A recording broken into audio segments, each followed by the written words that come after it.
manterão de forma integrada sistema de controle interno com a finalidade de avaliar o cumprimento das metas previstas no plano plurianual, a execução dos programas de governo e dos orçamentos da União, comprovar a legalidade e avaliar os resultados quanto à eficácia e eficiência da gestão orçamentária, financeira e patrimonial nos órgãos e entidades da administração federal, bem como da aplicação de recursos públicos por entidades de direito privado.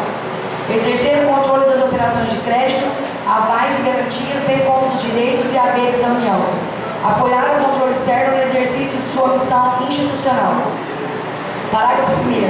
Os responsáveis pelo controle interno, ao tomarem conhecimento de qualquer irregularidade ou ilegalidade, dela darão ciência ao Tribunal de Contas da União, sob pena de responsabilidade solidária.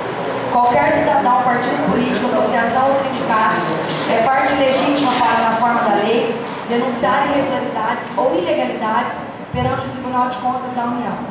Ademais,